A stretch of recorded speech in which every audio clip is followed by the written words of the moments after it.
장관 후보자 3명의 인사청문 보고서 재송부 요청 시한을 하루 앞둔 가운데 박준형 해수부 장관 후보자가 자진 사퇴한 가운데 현재 여야 원내대표가 막판 협상을 하고 있습니다. 일단 지금까지는 국민의힘이 나머지 후보자 2명 모두 부적격이라는 입장을 굽히지 않고 있는데요. 과연 추가 낙마자가 나오게 될지 또 김부겸 총리 후보자 인준은 이루어지게 될지 관심이 쏠리고 있습니다.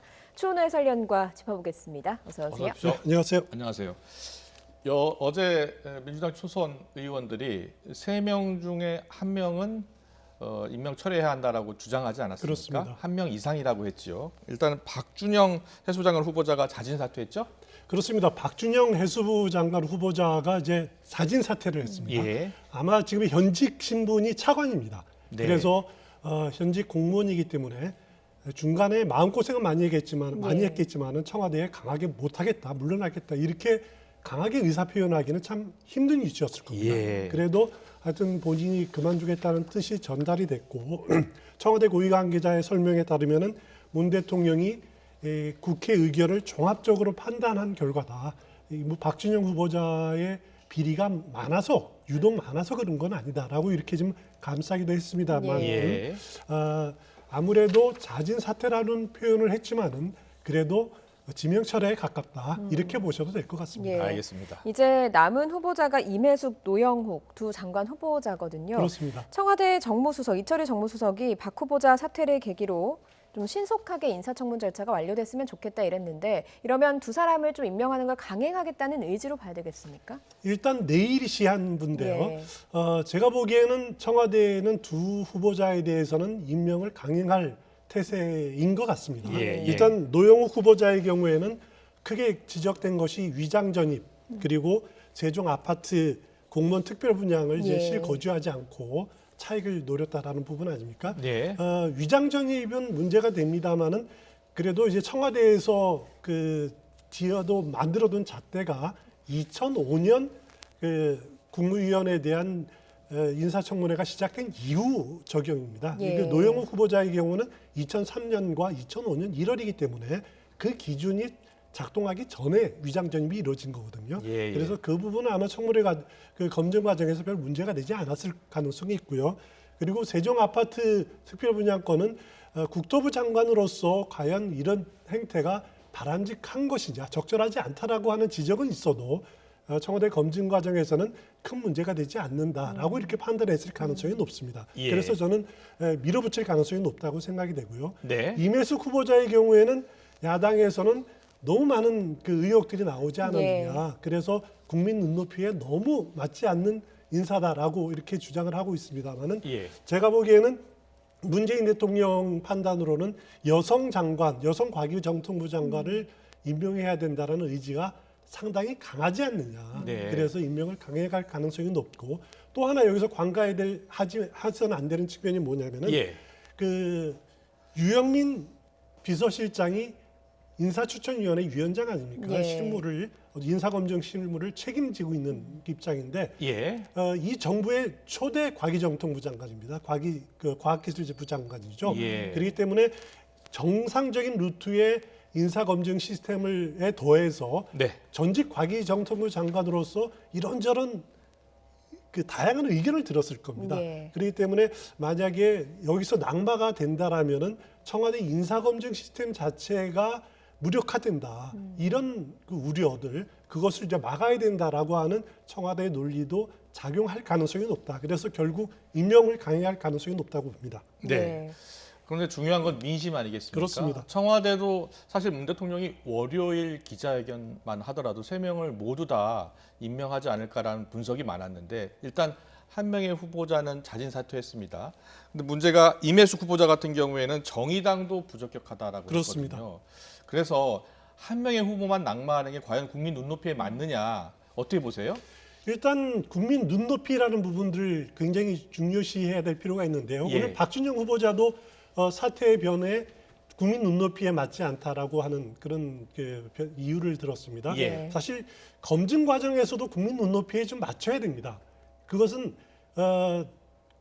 지금 김혜숙 인사수석이죠. 예. 그리고 임명됐을 때 그리고 조현옥 전 인사수석이 물러날 때 공통적으로 한 말이 국민 눈높이에 맞는 인사가 이루어져야 된다라고 하고 각오를 다지고 했거든요. 예. 하지만 이번 인사를 보면은 특히 임혜숙 그 후보자의 경우 보면은 국민 눈높이에 너무 동떨어진 그런 인사다라고 하는 비판은 청와대가 반성해야 될 부분들이고요. 예. 그런 잣대가 본인이 약속한 대로 좀 적용이 돼야 되지 않느냐라고 생각이 되는데 그래도 더 중요한 지금 단계 청와대의 논리는 대통령이 여성 장관을 임명하고자 하는 의지가 강하다. 예. 이 부분이 더 주가 아닌가라는 생각이 듭니다. 예. 또 뭐 장관 후보자와 함께 총리 후보자 인준 문제도 여야가 협의를 해야 할 넘어야 할 산입니다. 여야 원내대표가 오늘 낮 1시에 국회의장 주재로 만났고요. 그리고 조금 전에 다시 만나서 회의를 하고 있는 것으로 전해지고 있습니다. 일단 오늘 낮에 어떤 이야기가 나왔는지 들어보고 오겠습니다. 어떻게 이 코로나 분단 와중에 하루가 중요한 이런 시기에 이렇게 이 국회가 아무 일도 못하도록 그 발목을 확 잡아버리는 겁니까? 작년에는 여러분들 이러셨잖아요. 사회적 거리두기 그거 흔들기 내내 하셨습니다. 그 다음에 또 백신 불안하다고 백신 불안 부추기기 하셨습니다. 거기다 이제 와가지고는 그 행정부를 통할하고 있는 국무총리 공백 상태를 이렇게 장기화시키는 일에 이렇게 나서신다면 이거는 그야말로 이건 그 국민의힘 당이 저는 이게 국민을 위한 당인지 코로나를 위한 당인지 모르겠습니다. 앞으로 생길 모든 문제는 정세균 총리와 대통령, 인사권이 대통령의 책임이죠. 그 책임을 도리어 국민에게 뒤집어 씌워서 국민에게 그렇게 말씀하신다 그러면 정말 무책임합니다. 교통사고를 내놓고 교통사고를 낸 사람이 왜 교통사고를 당한 사람이 왜 당했느냐고 묻는 거와 똑같은 것이다. 저는 그렇게 생각하는 겁니다. 그런 면에서 이 점에 대해서는 명확하게 인사권자인 대통령의 결단이 반드시 실행되어야 된다는 생각을 하고 있습니다. 네. 지금 방금 보신 여야 원내대표가 만난 시간이 오후 1시 반인데요. 예. 그때 뉴스 속보가 전해진 겁니다. 박준영 후보자 자진 사퇴 뉴스 속보가 전해졌어요. 그러니까 세 명의 후보가 모두 사퇴해야 된다라고 국민의힘이 주장했는데 이제 한 명이 사퇴를 한 겁니다. 그렇습니다. 그리고 다시 지금 여야 원내대표가 만난 겁니다. 협상의 이견이 좀 좁혀질 수 있을까요? 일단 오늘 만남 자체가 이제 박병석 국회의장이 예. 두 차례에 걸쳐서 주선한 건데 저는 여기에 그 핵심이 박병석 국회의장이 주선했다라는 것에 핵심이 있다는 생각이 듭니다. 예. 왜냐하면은 박병석 국회의장으로서는 총리 후보자에 대한 그 인사청문회가 종료된 이후 사흘이 지나면은 바로 본회의에 부의를 할 수 있습니다. 예. 임명동의안을. 예. 지금 사흘이 아니라 엿새가 지나지 않았습니까? 네. 그렇기 때문에 언제든지 부의를 해서 본회의에서 표결을 해도 지금 가능한 상황입니다. 네. 오늘 하루에 두 번이나 이렇게 주선을 했다라는 것은 박병석 국회의장이 만약에 여야가 합의가 안 이루어진다라면은 빠르면 오늘 저녁이라도 본회의를 소집할 가능성이 높다. 예. 만약에 늦춰지면 내일이라도 할 가능성이 높다. 그런 절차를 밟아가는 것이다라는 느낌이 들고요. 예. 물론 이제 국민의힘에서는 김부겸 후보자에 대해서 이제 자격 미달이다라고 이렇게 주장을 하고 있지만 결국 김부겸 후보자를 겨냥한 것보다는 예. 한 명이라도 더 그 장관 후보자에 대한 그 사퇴를 얻어내겠다라고 하는 그런 의도가 상당히 강한 예. 측면이 있거든요. 예. 그래서 이 부분은 일단 박준영 후보자가 사퇴를 했기 때문에 어느 정도 협상할 가능성이 네. 있다라는 생각이 듭니다. 만에 하나 협상이 되지 않는다면 국회 표결을 거쳐서 김부겸 총리 후보자 임명 동의안을 이제 민주당 단독으로라도 처리할 수 있는 겁니까? 당연히 할 수 예. 있죠. 일단 본회의 제적의원 과반 출석 과반 찬성으로 가능합니다. 이 정부 들어와서 이번이 총리 후보자는 3명째 아닙니까? 예. 이낙연 초대 총리 후보자의 경우에는 인사청문 특위에서 보고서를 채택했습니다. 근데 네. 본회의에서는 당시 자유한국당 의원들이 표결 참석은 안 했습니다.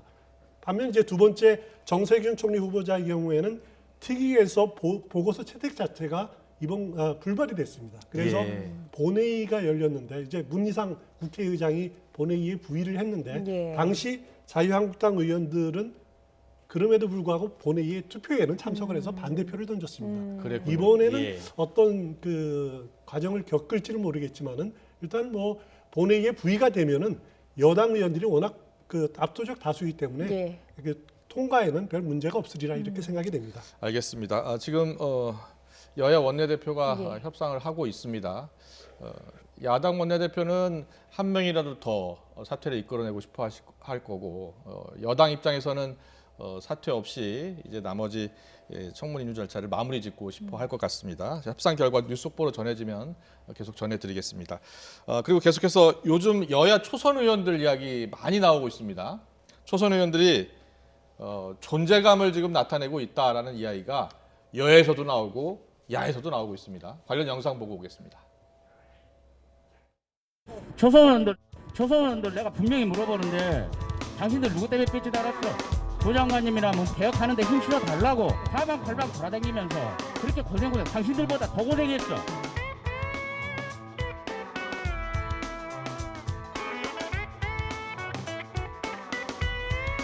오늘 논의한 거 그냥 몇 가지만 말씀드릴게요. 최소한 한 명 부적격 제안을 강력히 청와대에 권고할 것을 우리 범인초 이름으로 요구한 걸로 이렇게 정리를 했습니다. 의원님들께서 굉장히 우려를 많이 하셨어요. 존중하게 생각을 하고 있다. 지금 신발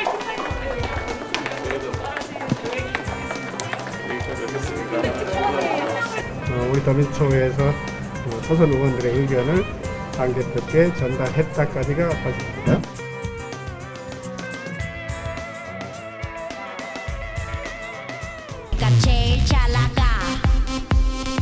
제가 초선이 지금 당대표 출마하고 나오겠다라고 하는 것 자체가 지금 우리 당의 변화를 상징하고 있고 그거를 바로 여러분이 읽고 있는 것입니다. 국민들. 많은 사람의 주목을 제가 평생 받지 못했었는데 이제는 많은 부분이 공적으로 관심의 대상이 되는 그 생활이 돼버렸어요. 그래서 부담스럽고 어떤 의미에서는 좀 감사하기도 하지만 제가 굉장히 큰 숙제 같은 느낌입니다. 이제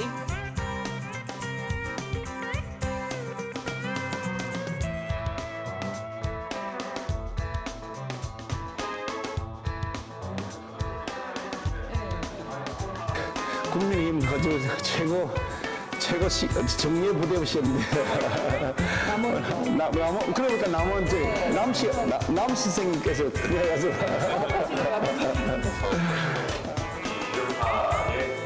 새벽에 심장 소리가 들리는 것 같아서 저도 다시 가슴을 뛰고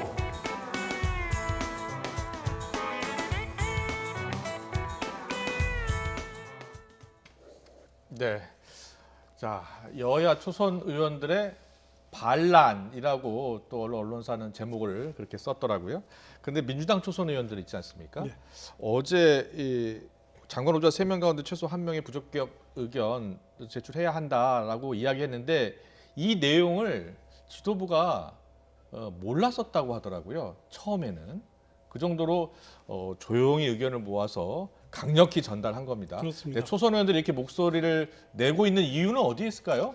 일단 초선 의원들은 어느 정당이나 마찬가지지만은 당에 활력을 주는 존재들입니다. 예. 그만큼 구태에 물들지 않고 변화에 민감한 예. 그리고 열려 있는 그 인물들 아닙니까? 네. 그래서 이 초선 의원들이 어느 정도 활동하느냐에 따라서 당의 생기를 돌게 만들 수 있는 그런 요소가 되는 거죠. 예. 하지만 지난 19대, 20대 국회에서는 초선 의원들의 활약이 그다지 이렇게 눈에 띄지 않았습니다. 예. 그거는 제가 보기에는 그 당시에 초선 의원으로 들어온 분들이 이게 정부에서 고위직을 지낸 분들 그리고 법조인 중에서 또 고위 법조인을 지내는 분들이 들어오다 보니까 예. 오히려 이제 당의 활력을 주다든가 새로운 아젠다를 꺼내기보다는 자신의 그 공천받는 데 이렇게 주력을 하다 보니까 네. 지금 목소리를 못 내는 그런 그 위축되는 그런 분위기가 있었는데 요번 21대 국회에서 초선 의원들은 이렇게 나오는 분들 보면은 그 정관계 그 정치를 이렇게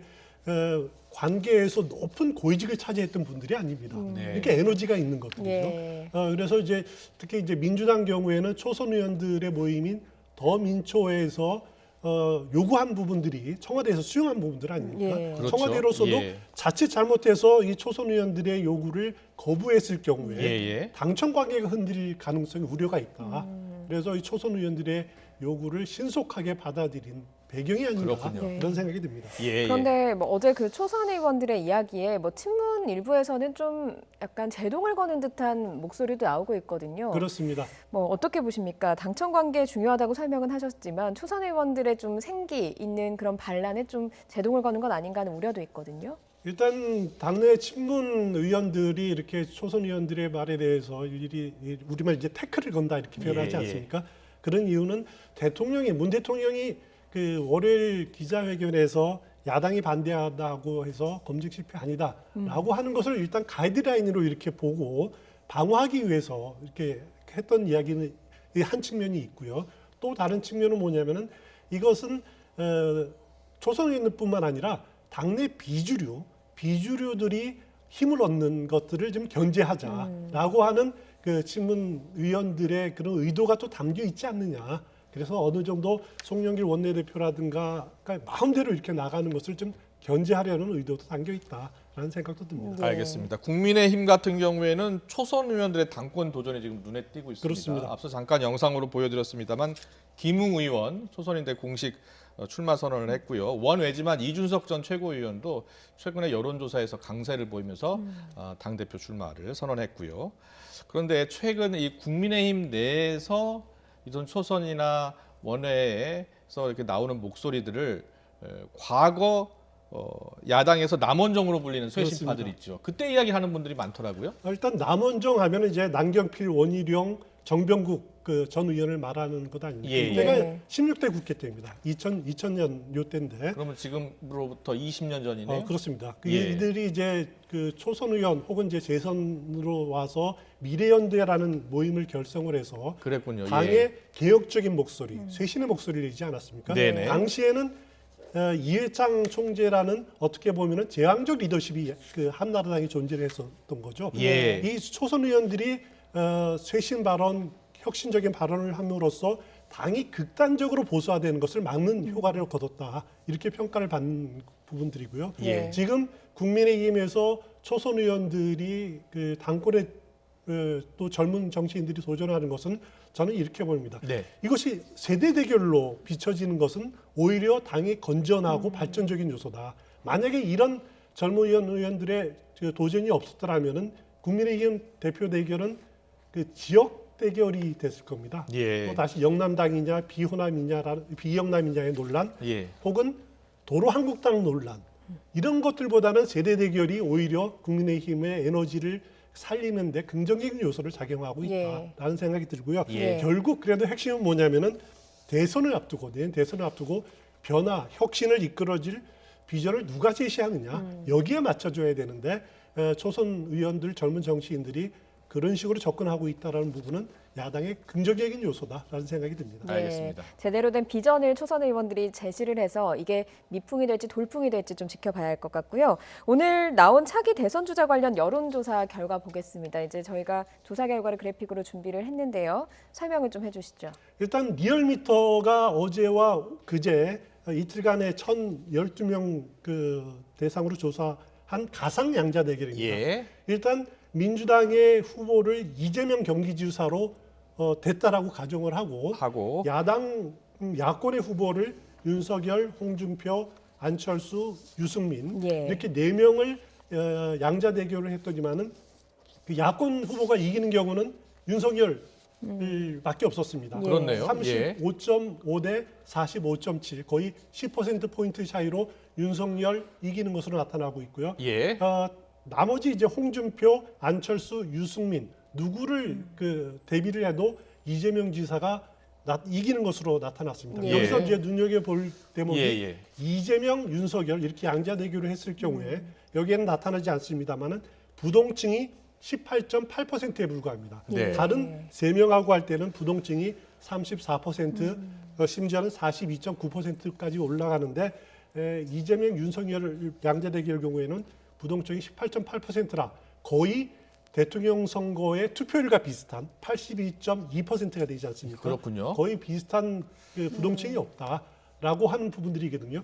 이 부분은 상당히 민주당에서는 적색 경보가 울린 부분이 아닌가라는 생각이 듭니다. 그래서 앞으로 물론 이제 민주당 경선을 통해서 뭐 누가 될지는 모르겠습니다만은 이재명 지사가 후보로 됐을 때 그러면 이제 그 이후에 그 10월부터 계속 이런 양자 대결 여론조사가 나올 그렇겠죠. 텐데 예. 그럴 경우에 이재명 지사의 그 본선 경쟁력이 어느 정도가 되느냐 회의론이 일어날 가능성이 있는 것을 보여주는 이런 그 여론조사이기 때문에 예. 민주당으로서는 상당히 심각하게 봐야 될 대목이 아닌가라는 생각이 들고요. 예.